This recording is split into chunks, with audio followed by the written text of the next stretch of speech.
جل کر خاک ہو گئی۔ اور پھر حضرت داؤد نے حضرت جبرائیل کی بات کو سنا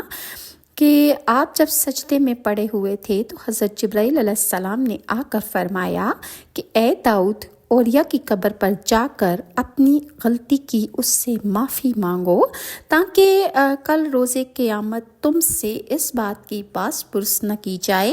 یعنی حضرت جبرائیل علیہ السلام نے آپ کو سمجھایا کہ جب تک آپ کو اوریا معاف نہیں کرے گا اس وقت تک اللہ تعالیٰ بھی آپ کو معاف نہیں کر سکتا۔ حضرت داؤد علیہ السلام نے حضرت جبرائیل کی اس بات کو سن کر اوریا کی قبر پر چلے گئے اور آپ وہاں پر جا کر پکارنے لگے۔ آپ نے اوریا کو جب تیسری مرتبہ پکارا تو اس نے قبر سے آپ کو جواب دیا کہ تم کون ہو جو بار بار مجھ کو پکارتے ہو اور مجھے نیند سے تم نے جگا دیا ہے۔ حضرت داؤد نے کہا کہ میں داؤد ہوں۔ وہ بولا، اے خلیفہ خدا، آپ یہاں کیوں آئے ہیں اور مجھے کیوں جگا رہے ہیں؟ اس وقت حضرت داؤد علیہ السلام نے فرمایا کہ میں تم سے اوریا معافی چاہتا ہوں۔ اس پر مردے نے کہا کہ اے حضرت داؤد، آپ نے تو مجھ کو جہاد پر بھیجا تھا اور میں وہاں جا کر شہید ہو گیا، اور اس شہادت کے بدلے میں اللہ تعالیٰ نے مجھ کو بہشت میں جگہ دے دی ہے، اور آپ کی وجہ سے کہ آپ نے مجھ سے یہ نیکی کی اور مجھے جہاد پر بھیجا، میں آج بہت آرام سے زندگی گزار رہا ہوں، اور جو کچھ آپ نے میرے ساتھ کیا وہ بہت اچھا ہے۔ حضرت داؤد علیہ السلام نے فرمایا کہ مجھے معاف کر دو۔ اس نے کہا کہ میں نے معاف کیا۔ بس حضرت داؤد نے اس سے خوش ہو کر اپنے گھر کی راہ لی۔ جب آپ اپنے گھر کی طرف جا رہے تھے تو حضرت جبرائیل علیہ السلام دوبارہ حضرت داؤد علیہ السلام کے سامنے آ کر حاضر ہو گئے۔ حضرت جبرائیل نے حضرت داؤد سے کہا کہ اے داؤد، خدا نے تم کو سلام کہا ہے اور فرمایا ہے کہ تم دوبارہ جا کر اوریا سے معافی مانگو اور اس سے جا کر کہو کہ تم کو میں نے جہاد فی سبیل اللہ میں بھیجا تھا، لیکن صرف اس لیے بھیجا تھا کہ نفس کی خواہش سے تو وہاں جا کر شہید ہو جائے اور میں تیری عورت بادشاہ سے نکاح کر لوں۔ یہ غلطی مجھ سے ہوئی اور اوریا تو مجھ کو معاف کر دے۔ یعنی حضرت جبرائیل نے کہا کہ پہلے تم اوریا کی قبر پر جاؤ اور اس سے اپنا تمام معاملہ بیان کرو کہ میں نے تمہیں جہاد پر کس وجہ سے بھیجا تھا، اور اس لیے میرا مقصد تھا کہ جب تم وہاں پر شہید ہو جاؤ گے تو میں تمہاری عورت سے نکاح کر لوں گا۔ اور یہ تمام حالات اس کو بتانے کے بعد اللہ تعالیٰ کا حکم ہے کہ تم جا کر اس سے معافی مانگو کہ اوریا تمہیں اس غلطی کی معافی دے دے کہ تم نے اس کی عورت سے اس کے مرنے کے بعد نکاح کیا۔ جناب باری تعالیٰ کے حضرت داؤد نے اوریا کی قبر پر جا کر دوبارہ پکارا کہ جس طرح اللہ تعالیٰ نے آپ کو ہدایت فرمائی تھی، تو اوریا نے قبر سے جواب دیا کہ اے حضرت داؤد، پھر کیوں آپ مجھ کو پکارتے ہیں؟ اپنا حال بیان کیجئے۔ تو حضرت داؤد نے کہا کہ بادشاہ اس کی عورت کی حقیقت سب بیان کی کہ کس طرح آپ سے غلطی ہو گئی اور آپ نے اس کو جہاد پر بھیج کر اس کی بیوی سے شادی کر لی۔ اوریا نے اس کا جواب کچھ نہ دیا اور نہ ہی کوئی بات کی۔ اس پر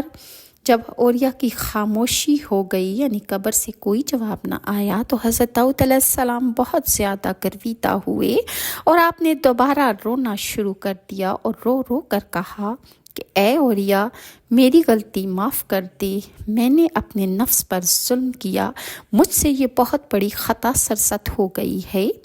تب اوریا نے قبر سے کہا کہ اے حضرت داؤد، مت رو، اس بارے میں تم کو معاف ہرگز نہیں کروں گا۔ جو تم نے کیا ہے، یعنی تم نے میری عورت سے نکاح کیا، میں تمہیں یہ کبھی معاف نہیں کر سکتا۔ پھر حضرت داؤد علیہ السلام نے دوبارہ رو رو کر اوریا سے معافی مانگنا شروع کر دی، لیکن اوریا نے کی قبر سے کوئی جواب نہ آیا اور اس نے حضرت داؤد علیہ السلام کو معاف نہ کیا۔ حضرت داؤد علیہ السلام لگاتار اللہ تعالیٰ کی درگاہ میں رو رہے تھے، اوریا کی قبر پر بیٹھے اس سے معافیاں مانگ رہے تھے۔ آپ فرما رہے تھے کہ یا الہی مجھ سے غلطی ہو گئی ہے، مجھے معاف کر دے، اور آپ توبہ استغفار کر رہے تھے۔ آپ کے آنسو مسلسل گرتے جا رہے تھے۔ اسی وقت اللہ تعالیٰ کی درگاہ سے ندا آئی کہ اے داؤد رو مت، میں نے تجھ کو معاف کر دیا۔ حضرت داؤد علیہ السلام نے عرض کیا کہ یا الہی اوریا مجھ کو معاف نہیں کر رہا ہے۔ تب اللہ تعالیٰ کی طرف سے حکم ہوا کہ اے داؤد حشر کے دن اس کے لیے ایک محل یاقوت سرخ کا میں بناؤں گا، اور میں اس محل میں حوریں بہت ساری اس میں ہوں گی، اور جو کہ بہشت سے میں اس کے محل میں داخل کر دوں گا۔ اوریا کو میں ان حوروں پر عاشق اور فریفتہ کر دوں گا، تب اس کے بدلے میں وہ تم کو معاف کر دے گا۔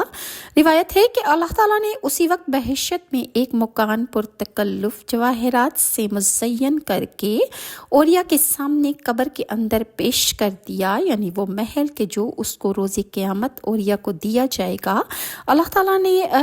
اس کی قبر میں اس محل کا نظارہ کرایا، اور پھر اللہ تعالیٰ نے اوریا سے فرمایا کہ حضرت داؤد کو معاف کر دے اگر، تو یہ محل میں تجھے جنت میں عطا کروں گا۔ بس اسی وقت وہ محل اور حوریں دیکھ کر اوریا عاشق ہو گیا، اور اوریا قبر کے اندر اتنا زیادہ خوش ہوا کہ اس نے قبر سے حضرت داؤد کو پکار کر کہا کہ اے داؤد میں نے تمہاری خطا معاف کر دی۔ اس کے بعد حضرت داؤد علیہ السلام بہت زیادہ خوش ہو کر اپنے گھر پر تشریف لائے۔ ایک دن بنی اسرائیل جمع ہو کر کہنے لگے اے اللہ کے نبی، آپ کو کیا ہو گیا ہے کہ ہم لوگ آپ کو تقریباً 40 روز سے دیکھتے ہیں کہ آپ نے کھانا پینا چھوڑ دیا ہے، اور آپ بہت زیادہ غم زدہ ہو کر رہتے ہیں، ہر وقت سرکردہ رہتے ہیں۔ یہ سن کر حضرت داؤد نے فرمایا کہ اے میرے صاحبو، خدا نے مجھ کو خلیفہ بنایا اور تم پر نبی بنا کر بھیجا ہے، اور اللہ نے مجھ کو منع فرمایا تھا کہ دیکھنا تم نفس امارہ کے پیچھے مت جانا ورنہ تم تباہ و برباد ہو جاؤ گے۔ پر بس میں نے اسی بات کا خیال نہ کیا اور میں سب کچھ بھول گیا، اور اسی بھول میں نے نفس امارہ کی پیروی کی تھی، یعنی ایک شخص جس کا نام اوریا تھا، میں نے غلطی سے اس کو جہاد پر بھیجا اور وہاں جا کر وہ شہید ہو گیا، اور میری تمنا تھی کہ جب وہ شہید ہو جائے گا تو میں اس کی بیوی سے نکاح کر لوں گا۔ چنانچہ میں نے اپنے نفس امارہ کی پیروی کرتے ہوئے اس کی شہادت کے بعد اس کی عورت سے نکاح کر لیا، اور اسی پاداش میں خداوند کریم نے مجھ کو چند روز تک اسی بلا میں مبتلا کیا، اور اب خدا کا بڑا فضل و کرم ہے کہ اس نے مجھے اس سے نجات عطا فرمائی ہے۔ اور ایک اور روایت میں حضرت وہب بن منبع فرماتے ہیں کہ حضرت داؤد علیہ السلام اپنی اس خطا کی وجہ سے تقریباً 30 سال تک مسلسل روتے رہے، اور اس کثرت سے آپ کی آنکھوں سے آنسو بہاتے تھے کہ آپ کے کپڑے تر ہو جاتے۔ ایک روایت سے معلوم ہوتا ہے کہ ان کے ماننے والے عابد بھی تقریباً 40,000 کے لگ بھگ تھے،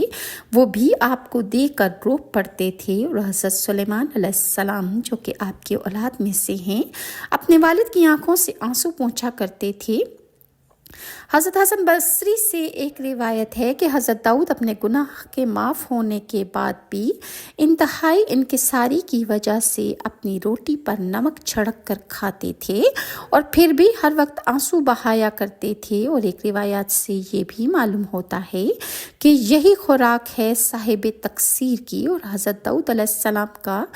حال تقریباً 70 سال تک ایسا ہی رہا کہ آپ کو اپنی غلطی کا اس قدر احساس تھا کہ آپ اکثر گریہ زاری کیا کرتے تھے۔ ایک دن حضرت داؤد علیہ السلام بیت المقدس میں جا کر زمین پر سر رکھ کر رو رہے تھے کہ حضرت جبرائیل علیہ السلام اللہ تعالیٰ کی طرف سے یہ مجدہ لے کر حاضر ہوئے اور کہنے لگے بس ہم نے معاف کر دیا اس کو، اور وہ کام اور اس کا ہمارے پاس مرتبہ ہے اور اچھا ٹھکانہ ہے۔ حضرت داؤد علیہ السلام ایک دن بیت المقدس کے منبر پر چڑھ کر خدا کا شکر بجا لائے اور زبور پڑھ کر عرض کی کہ یا الہی، توبہ کہ تو نے میری قبول فرما لی ہے۔ اسی وقت غیب سے آواز آئی کہ پھر توبہ میں نے قبول کی۔ پھر اسی وقت عرض کی کہ اے رب، میں ڈرتا ہوں کہ خطا اپنی کہیں میں بھول نہ جاؤں، اور تو ایسا کر کہ تو میرے بدن پر ایک ایسا نشان بنا دے کہ مجھے وہ خطا ہمیشہ یاد رہے، تاکہ میں اپنے بدن پر اس نشان کو دیکھ کر اپنے گناہوں کو کہیں بھول نہ جاؤں، اور یہ نشان مجھے بار بار میری غلطی کی یاد دلاتا رہے۔ تب اللہ تعالیٰ نے آپ کی خواہش کے مطابق آپ کی داہنی ہتھیلی پر ایک نشان گناہ بنا دیا تھا۔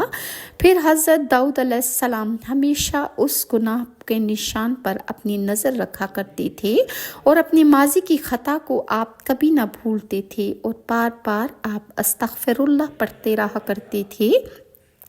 اور منبر پر چڑھ کر خطبہ پڑھتے اس ہاتھ کے نشان کو آپ سب کو دکھاتے تھے، اور اس کو خود بھی دیکھ کر آپ کو بہت زیادہ افسوس ہوا کرتا تھا، اور کبھی کبھی ساروں کے تار روتے بھی تھے۔ اسی وجہ سے اللہ کے دربار میں حضرت داؤد علیہ السلام کی توبہ قبول ہوئی، اور کبھی عدل و انصاف کے تخت پر بیٹھتے تھے۔ ایک روایت میں جو بھی آیا ہے کہ ایک دن دو جھگڑا کرنے والے آپ کے پاس آئے، اور ان میں سے ایک نے کہا کہ اس کی بکریوں نے میرا کھیت کھا لیا ہے اور آپ اس کا انصاف کر دیجئے۔ حضرت داؤد نے ان سے دریافت فرمایا کہ بکریوں کی قیمت بتاؤ اور کھیت کی قیمت بتاؤ۔ تب انہوں نے بکریوں کی اور کھیت کی قیمت ٹھہرائی، تو معلوم ہوا کہ قیمت بکریوں کی اور کھیت کی ایک جیسی تھی۔ تو حضرت داؤد علیہ السلام نے فیصلہ کیا کہ زراعت والے کو بکریاں حوالے کر دی جائیں، یعنی جن بکریوں نے کھیت کو کھایا ہے وہ کھیت کے مالک کو ساری بکریاں دے دی جائیں، اور بکریوں والا حضرت داؤد کے پاس سے روتا ہوا باہر نکل گیا۔ جب حضرت داؤد علیہ السلام نے یہ فیصلہ فرما دیا کہ بکریاں کھیت والے کو دے دی جائیں، اسی وقت حضرت داؤد کے بیٹے حضرت سلیمان علیہ السلام کی عمر تقریباً 7 برس تھی۔ وہ آپ کے دروازے پر بیٹھے تھے۔ جب آپ نے حضرت سلیمان نے اس شخص کو روتے دیکھا تو انہوں نے اس شخص سے پوچھا کہ بھائی تم کیوں روتے ہو؟ اس نے جواب دیا کہ بھائی حضرت داؤد نے انصاف کر کے میری ساری بکریاں کھیت والوں کو دے دی ہیں۔ یہ سن کر حضرت داؤد علیہ السلام نے کہا کہ تم اللہ کے خلیفہ کے پاس جاؤ اور ان سے کہو کہ اے خلیفہ خدا، اگر آپ ہمارے اس مقدمے کو غور کر کے انصاف فرما دیں تو پھر اس غریب کے حق میں بہتر ہوگا۔ اس شخص نے حضرت سلیمان کے مشورے کے مطابق حضرت داؤد سے جا کر کہا کہ حضرت داؤد نے جب یہ بات سنی اور پھر فرمایا کہ بتاؤ کہ تم کو یہ مشورہ کس نے دیا ہے؟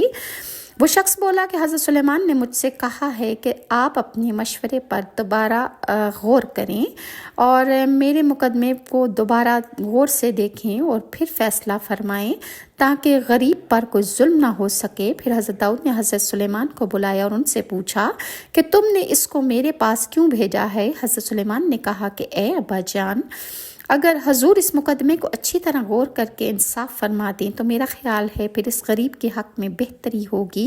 تب حضرت داؤد نے حضرت سلیمان سے پوچھا کہ تم اس کا فیصلہ کس طرح کر سکتے ہو؟ تب دونوں حضرات نے اس مقدمے پر نہایت غور کیا اور اس کا فیصلہ یوں فرمایا جیسے اللہ تعالیٰ نے فرمایا قرآن پاک میں کہ داؤد اور سلیمان کو ہدایت دی ہم نے جس وقت وہ کرتے تھے دونوں بیچ کھیتی والوں کے، جس وقت کہ چگ گئیں اس کی بکریاں اس کے کھیت کو کھا گئیں،